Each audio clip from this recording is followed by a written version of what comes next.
রাধে রাধে সবাইকে। আমি প্রিয়াঙ্কা রক্ষিত সাহা। আমার চ্যানেল রয়েছে ইউটিউবে দুহিতা, ওশি সাহা নাম দিয়ে সার্চ করলে পেয়ে যাবে।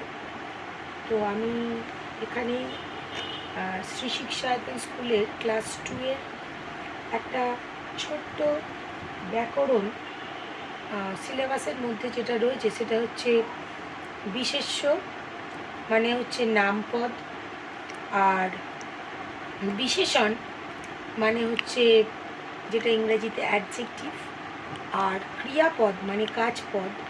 এই তিনটে রয়েছে ক্লাস 2 এর।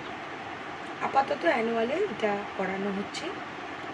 তো আমি এই তিনটে পদ বোঝানোর আগে ব্যাকরণের একটা ছোট্ট দিক, খুবই সামান্য ছোট ভিডিওর মাধ্যমে পদ জিনিসটা কি একটু জেনে নিয়ে তারপর যদি আমি তোমাদের কাছ থেকে সাড়া পাই, তো আমি বিশেষ্য, বিশেষণ এবং ক্রিয়াপদের দিকে ছোট ছোট ভিডিও টিউটোরিয়ালের মাধ্যমে ছাড়ব। পদ হচ্ছে মনের ভাব।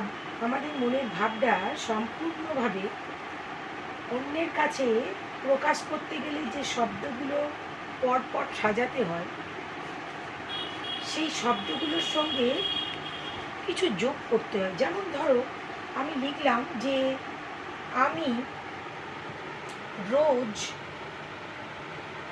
বিকেল মাঠ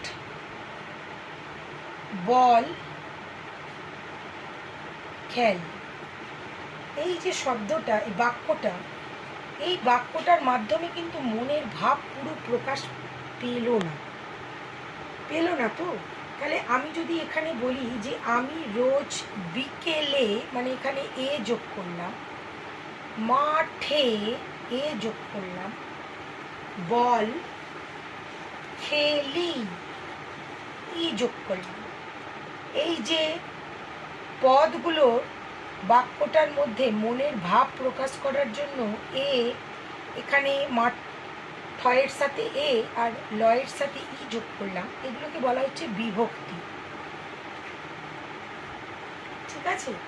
তার মানে পরপর এই 6টা অর্থযুক্ত শব্দ বসালেও সঠিক মনের ভাব প্রকাশ পাচ্ছে না। মানে আমি যদি কাউকে কোনো কথা বলি, সে বুঝতে পারবে না। কিন্তু আমরা যদি শব্দগুলোকে এই বিভক্তিটা যোগ করিয়ে দিই, এ ই এগুলো যদি যোগ করি, তাহলে একটা সম্পূর্ণ অর্থপূর্ণ